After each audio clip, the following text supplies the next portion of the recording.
A few weeks ago, I had a family nurse practitioner resident work with me, precept, and I coached her. And she's about 8 months into her 1 year residency, and she looked exhausted. She looked exhausted and not the kind of tired that is fixed with a good night's sleep. Like she looked the kind of tired that you're carrying the weight of tomorrow before tomorrow even arrives, and she's starting to ramp up to a full patient panel. She's starting to see 15 patients a day, 20/40, so 20-minute follow-ups, 40 minutes for a new patient. Less than a year ago, she was at 60 minutes per patient, and now she's really ramping up. And she's prepping her charts the night before. She's reviewing patients' charts. She's falling behind in her clinic. She's bringing work home. Her in basket never seems empty or even close to empty. Patients are sending messages constantly on a daily basis. She has had patients tell her, I don't want to see you. I want to see someone else. They want to switch providers. And after all of that, she goes home feeling guilty because becoming a nurse practitioner was supposed to create a better life for her family, for her kids, but she feels like she's seeing them less. She feels like being an NP is actually taking away from her family, taking her time away from her kids, which is the last thing she wants. And at one point, she said something to me during our time together, and it really stuck with me. She said, honestly, I feel like I'm back in preclinical rotations again. And I thought, isn't that interesting? Because she already did the hard part. She survived graduate school, NP school. She passed her boards. She earned the degree, the title, the license. By every external measure, she's made it. She has made it. She's in the club. But why does it feel like she's still suffering? And maybe you've asked yourself the same question too. Maybe you're a new graduate. Maybe you've been in practice for 5 years. Maybe you've been in practice for 20 years. And you've been doing this for so long. And you have moments that you think, nobody told me it would feel like this. Nobody told, school didn't prepare us like this. School prepared us to pass an exam, a board exam, but they didn't prepare us for the emotional reality of practicing in healthcare, the uncertainty, the responsibility, the difficult patients, the constant pressure, and even the guilt trips we feel, the constant feeling that you're simultaneously behind and expected to do more and to push yourself to do more. And so, in this episode, I want to talk to you about something bigger than productivity, bigger than burnout, bigger than even medicine, because I think one of the greatest mistakes healthcare professionals, healthcare providers can make is believing that once we reach the destination, once we've got the license, the title, the degree, once we're in the NP club, the struggle is supposed to end. It's supposed to be downhill from here. And but what if that's not how mastery works? What if the struggle never disappears? What if what it's supposed to be like? What if the goal is actually to earn better problems? So let's talk about this. For those of you who are new here, my name is Nicole. I am a rheumatology nurse practitioner, and I help other nurse practitioners find happiness in healthcare and meaningfully connect with their patients in 60 seconds or less. And I totally get it. I totally get it. I've been an NP for 10 years. And my first year, actually, the first few years, I'd say the first 3 years as a new grad nurse practitioner were some of the hardest years of my life. I can promise you that. And you really start to question your why. You have all this pressure, all these really tough, challenging days, and you question, why did I do this to myself? What was my why? What was my reason for going into healthcare, going into medicine, for becoming a nurse practitioner? And you start to question, did I make a career mistake? Maybe I'm not cut out for this? Did I completely ruin my life, my family's life? Am I just stuck in here? And at a six-figure student loan, which, yes, I had a six-figure student loan when I graduated as a nurse practitioner, I felt trapped. I felt completely trapped. It's like there's a ball and chain around your ankle. You are trapped to this job, to this career. You can't just up and quit and become a barista at Starbucks and serve coffee, although that sounds like a dream at this point. It's so simple, so easy. But there's no way that kind of paycheck would help pay back my six-figure student loan at the rate that being a nurse practitioner will help me pay back my student loans. And the truth is, so many of us won't admit out loud, but we really feel this way, is that a lot of us, in fact, too many of us want to work a la carte. We want to work a la carte. We want the good parts, but not the tougher parts, not the nuts and bolts that makes the work challenging. We want the praise of having so much knowledge that we've sacrificed the prime of our years in school and in training to help other people and help make the world a better place, a healthier place. We want the smooth, easygoing patients who praise us, who will listen to us, who help us remember our why. And we don't want the challenging patients who question our expertise, who challenge us, who have the tough, vague symptoms that doesn't make sense. It's not textbook diseases. We don't want the hard days. We don't want to have to be told by our health organization that you need to ramp up. You need to see XYZ in number of patients. You need to see 15 patients a day. You need to see them in faster 20-minute slots. We don't want to be forced to feeling like we are in a cog in this giant machine. And I want to compare this to marriage. It's kind of like marriage. When we get married, we think about all the good things that will come with it. We think about we have someone that is going to dedicate their lives to us. We're going to feel loved. We're going to feel cherished, appreciated. We're going to be swept off our feet every day. We're going to feel like we have romance for the rest of our lives. And we want, when we come home from a really bad, stressful day at work, we walk in the door and our spouse is there to welcome us with open arms and welcome us home. And I don't know if you heard of a man named James Sexton. James Sexton is a divorce attorney based in New York. He's been practicing divorce law for over 2 decades, and he's represented over 1,000 clients in marital disputes. And he's represented like some really wealthy clients, like tech executives, celebrities, even professional athletes. And he can tell you without a doubt whether no matter how much money you have, people are still people. People are people. They all have the same problems as you, even if you're not at that high like level of wealth. And he wrote a book, James Sexton, the divorce lawyer. He wrote a book. It's called If You're in My Office, It's Already Too Late, A Divorce Lawyer's Guide to Staying Together. And in his book, he says that too many of us want love a la carte. We want the good parts of marriage and the commitment, but not the tougher parts of marriage and relationships. But love is a verb. Love is a verb. It's about rolling up your sleeves and giving the effort. But culture is premised on doing what you want. People start to think, why should I have to put up with that? I mean, and technically you don't have to, but technically you probably won't get to enjoy the really deep, enriching stuff that comes only with marriage and a long-term commitment, a relationship. And to really love, he says, is to love a whole person.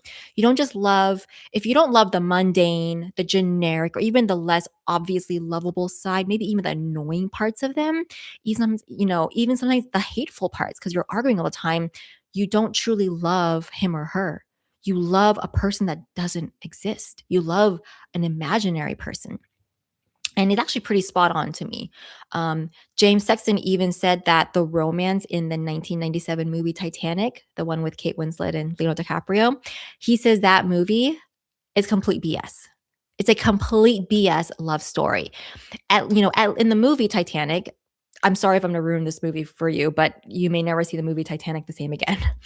In the movie Titanic, at least one person dies before together they get to live and see each other's unexpressed, more annoying parts of each other. That's when the real love kicks in. I mean, the Titanic sank before Leonardo DiCaprio and Kate Winslet's characters could get to America, and Kate Winslet's character estranges from her mom, from her fiance, from her entire family, her entire childhood, everything she knows, and lives with Leonardo DiCaprio, who is homeless, is poor. He has no career, no job, no money. And so she's living on the streets with him. She can't get her hair done. Her clothes are going to be in torrents and rats. There's going to be rats in the alleys. Where are you going to get the next meal? Like all these things, she doesn't get to experience that. That's how you truly know you love a person. And, anyone can love someone forever when that someone is really good looking and hangs around for only a few days and then they drown in the Atlantic Ocean. That's not a love story. That's just a vacation hookup. And I think James Sexton really hit it on the nail with that is that even love, even marriage, long-standing commitment in a relationship, you can't have it a la carte. And so we really need to think differently when you're a high performer, when you're in that top 1%. For example, Taylor Swift. Taylor Swift is known as one of the best selling uh, artists, musicians in the world. Whether you like it or whether you like her music or not, that is completely your preference, but it is a fact. No one can deny it. She is actually the highest grossing live music artist of all time. All of her live concerts performances has collected over $3 billion US. The Rolling Stones have collected 2.4 billion, so just under 2.5 billion. U2, Coldplay, Springsteen, Elton John, they also barely passed the 2 billion mark as well in their live performances. And then only 6 other women have grossed just past the 1 billion mark, with Madonna being the first female. And so Taylor Swift is like the top 1%. And in interviews, Taylor Swift is humble and she admits she's not well rounded. She admits she doesn't do anything else but write songs and sing songs. She wakes up, she thinks about writing songs. She goes to sleep and she dreams about writing songs.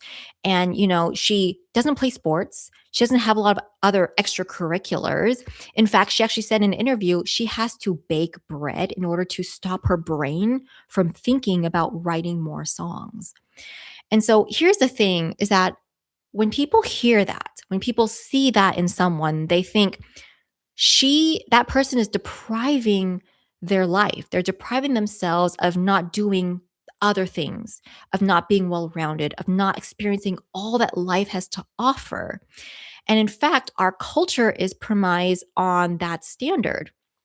You go anywhere, you look at billboards, you read magazines, you watch TV, like everywhere we see ads, buy this, buy that. You're missing out. FOMO.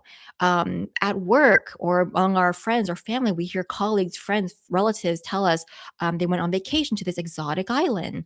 I have a lot of parent friends who recently went on spring break vacation with their kids.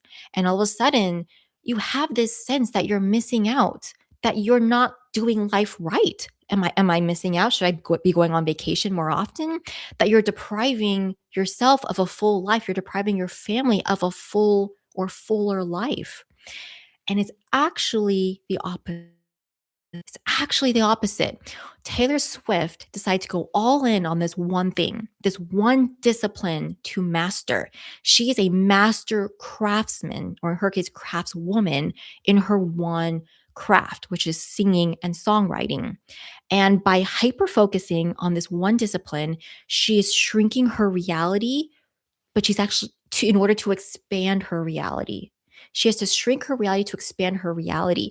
Now she has the ability to travel all over the world to give performances in her shows. She's able to move and inspire people and really make change. She's able to donate money to help other people and causes. She can do so much now because in the beginning, she hyper focused and mastered so much on her discipline. This is the mindset of the top 1%. This is the mindset. Most people don't think this way, but it's actually the way you should be thinking. And believe it or not, as nurse practitioners, we are the top 1%.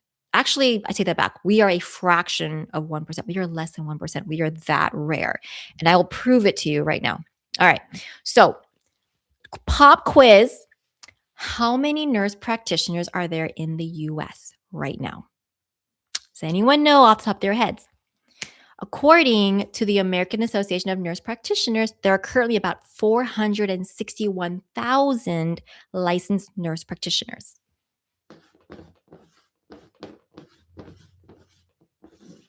So 461,000 licensed nurse practitioners in the US. Now, another pop quiz. How many people are in the US? How many people are living in the US right now? The US Census Bureau estimates the official population of the US is at roughly about 341.7 million. 341.7 million.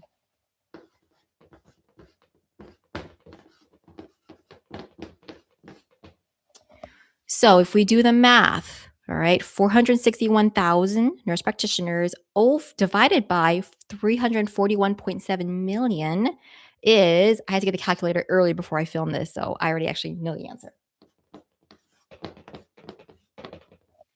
It's 0.1%.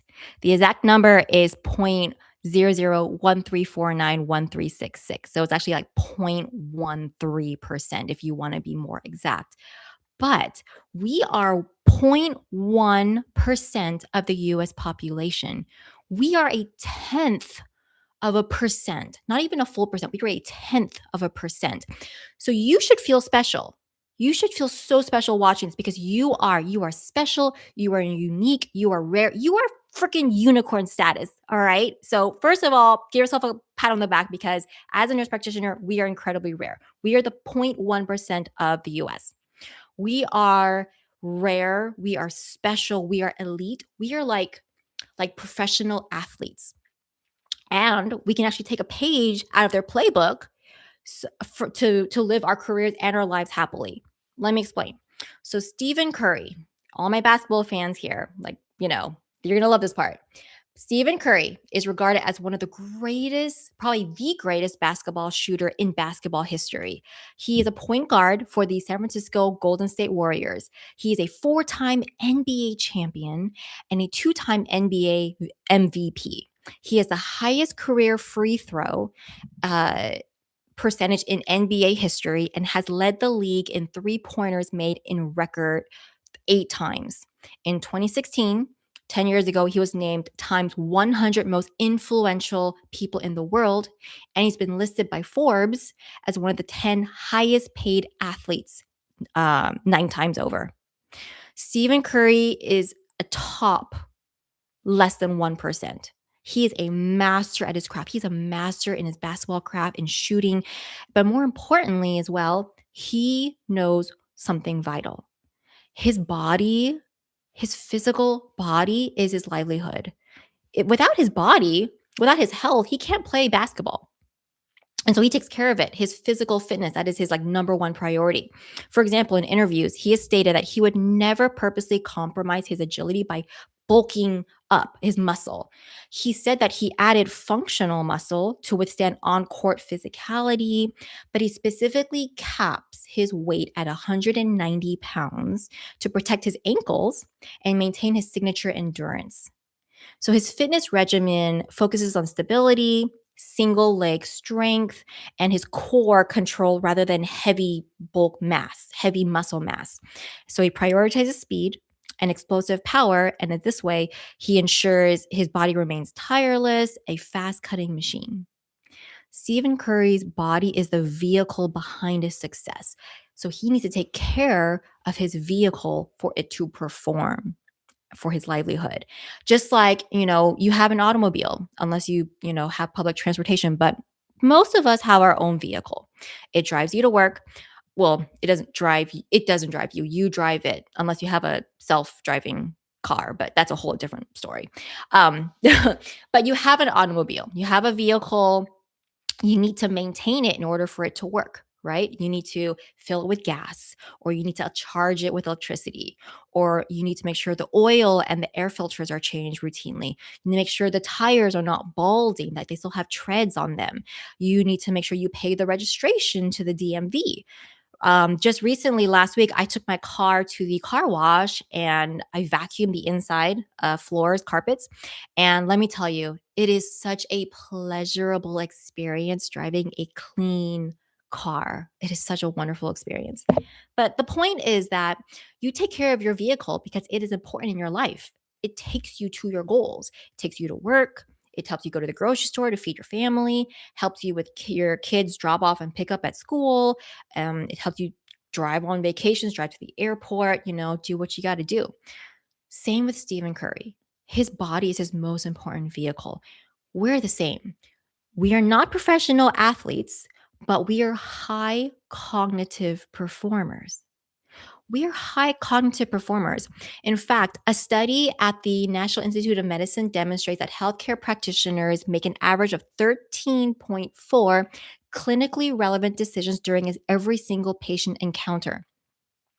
Personally, I feel like it's way more than that, but that's what the study said. But regardless, we make hundreds, if not thousands, of decisions in our line of work. And when you're a high cognitive performer like us, your livelihood is your brain. Your brain is your livelihood. Just like an athlete's, professional athlete's livelihood is their body and their physical fitness, ours is our cognitive fitness. And so I like to say that your input should match your output. Input should match output. So, for example, let's say your output is you see patients several hours a day for like 4 or 5 days a week. You make hundreds of medical decisions. You need the matching input into your body, into your brain to maintain that cognitive fitness.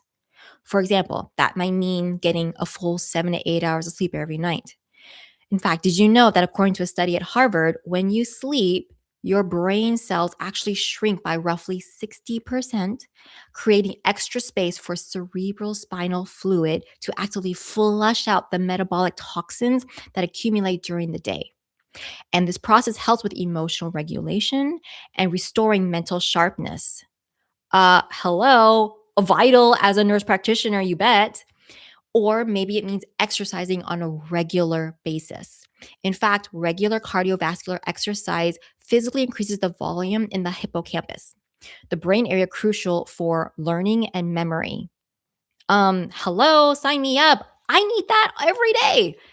And so, and by the way, if you're a parent, maybe this will really resonate with you. I heard this quote, and for the life of me, I wish I could remember who said it. I wish I could, but I can't. But I heard this quote, and it just completely changed the way I thought about exercise. Your children will grow up, but they won't take care of themselves the way you took care of them. They will take care of themselves the way you took care of yourself. Isn't that powerful? When I read that for the first time, it just like my jaw dropped and I realized that is so right. I mean, just I look back at my childhood, like my mom raised me, I grew up in a very like, lower to middle class family, and my mom took me would buy help take me shopping for clothes at Kmart, and we buy shoes at Payless. Who remembers Payless shoes and Kmart? And that still stands with me today. Like even today, I still find myself looking for a bargain, looking at for coupons, looking at the discount stores for shoes and clothes, see if I can get away with not spending so much money. And it's totally true. Like I see the way my mom raised her, took care of herself, and it is it's like ingrained, like that's how you do it. It's really ingrained in your brain. And so, I don't know if you know this, but I actually wake up every day at 4 a.m. and I work out about, 4 to 6 days a week. I give myself one day of break because you actually really should give your muscles break. You don't want to have rhabdomyolysis. But I wake up every day at 4 a.m. I get enough sleep. I'm in bed by 8:30 or 9. So like don't be calling me at like midnight because I ain't gonna pick up. But I get up every morning at 4 a.m. and I work out. Sometimes like, if I had a late night, I'll get up at like 5 a.m. to work out. And most of the time, my 5-year-old son, he doesn't even notice because he wakes up at like 7. And so I try to do things like more for myself that doesn't take away from him. So I do them when he's sleeping.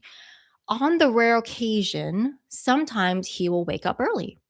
Don't know why. He can't sleep or he just is looking for me. And he'll come downstairs at like 5:30 in the morning and he'll see me downstairs in the living room working out. And I'm doing my weights, I'm doing my cardio in the living room with my tablet. I do the Jillian Michaels app in case you're curious. I really like Jillian Michaels. She's got that like that tough love kind of vibe. She's always like, if you want that change, you got to have that challenge, or if you fight for your limitations, you get to keep them. I don't know. I think for some reason her tough love vibe really resonates with me. So anyway, that's a side story. But he will come downstairs sometimes at 5:30 and he'll see me work out. And I don't feel guilty. I'm like, hey, I'm working out. Do you want to hang out with mommy and like watch and lay on the couch, or you want to go back upstairs? Like, I want to stay. So he'll lay on the couch watching me work out. Sometimes he will literally lay on my yoga mat and I have to do like sit push-ups around him. I'll do sit-ups and he's like laying on my stomach and it's like kind of hard to do my workout with him, but I don't freak out cuz I'm not a professional athlete. So if I don't work out perfectly, it's not the end of the world. Like, it's okay. If I was a professional Olympian or athlete, then yeah, it would be a big deal, but it's not. But I he witnesses me work out. And I realize now with that quote, like he is going to grow up knowing mom works out in the morning. Exercise is important. Exercise is fun. Exercise is good for you. And just recently, Mother's Day was last month. And in school, they have, I don't know if you've seen them, but in school, they write like, I love mom because this and that. She's good at this. She loves these. This is her favorite color. Her favorite food is this. And in that little worksheet he did for Mother's Day, it said, my mom is good at. And in the blank, he wrote exercise. He wrote exercise. That was so sweet. I did not expect that. I didn't even know that he remembered that I work out in the morning. But I realize now that is such a huge thing to show your children like exercise is good for you. So as a parent, I feel even more like it's necessary for me to work out and take care of my body so my son sees that growing up and he will grow up to take care of himself.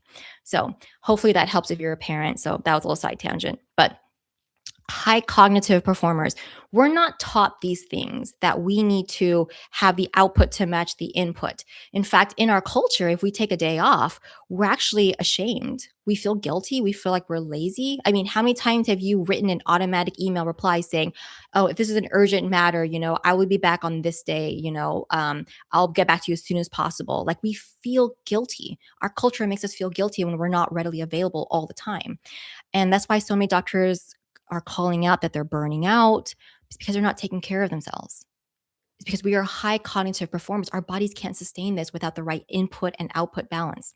And so the truth is, when you do this, when you go all in on your craft, when you choose to balance the input with the output, when you master your discipline and you hyper focus, future you has better problems. The future you has better problems. And this is really for that nurse practitioner resident. But I know if she had this feeling and this kind of struggle inside of her, I know there's at least one other person who does. So I hope this helps you. And I know that family nurse practitioner resident, she is really worried about mastering the art and the skill of seeing 15 patients a day, staying on top of her schedule. But guess what? After a few years of mastering that, she gets to master something else, something better, something bigger. Maybe she can master forging relationships with her colleagues and office politics. Maybe she can master leadership skills and leading her team. She maybe in 10 years she can be part of leadership and master the skill of making change in healthcare, which is actually why she wants to go into healthcare in the first place. And so, with each nuance of your discipline you master, future you has better problems. And it is a privilege to have better problems. Most people have the same problems over and over every year. Do you ever get that feeling like it's every Christmas, every birthday? You look at yourself in the mirror, you look around yourself, your surroundings, and you're like, you realize nothing's changed. Nothing has changed. Everything feels the same. Like your life is the same year after year. You have the same problems, same issues you're dealing with. But that less than 1% of the world, they know they need a better mindset. You have to think about how you think. You have to control how you think. And if you're interested in more in this, and you want tactical guidance on how to navigate mastering the nuances and the steps and the phases of your discipline and to stay consistent and to thrive in this metaphorical river of misery, then I highly invite you to click the link down below and join our weekly email newsletter family. I give you private reflections, real-time insight, and actionable ways that you can actually make your way of practice as a nurse practitioner better and happier. Last week's email, we talked about a habit that you can right away, like right now, incorporate in your life, in your practice to make yourself connect with patients faster, better, and also just enrich your career as a nurse practitioner. And so this week, we're talking about in our newsletter tactical things to help you survive and thrive in the phases you're mastering, like open loops and all these other things. So definitely sign up on the link below. I highly invite you to join our weekly family email newsletter. It's so much fun. We all knew that working as a nurse practitioner would be hard. But at the end of the day, we just want to feel like it matters. That's all it is. So I highly invite you to click the link below and join our family. And if you sign up, you might get a free gift with your first email from me. We are the 0.1% of the country. It is a privilege to be 0.1%. Just because you pass your board exam and now you're a nurse practitioner, you have the license, you have the title, you have the degree, that was just the cost of admission to get in the club, to join, to enter. You gained entry into the club, but now to live like the 0.1%, this is the mindset you need. When you shrink your world, you expand your world. I hope this episode was helpful. If it was, then you should definitely watch my last episode, Every Quick Rapport Strategy Explained in 29 Minutes. Otherwise, I will see you all in the next episode. And remember, I am always rooting for you.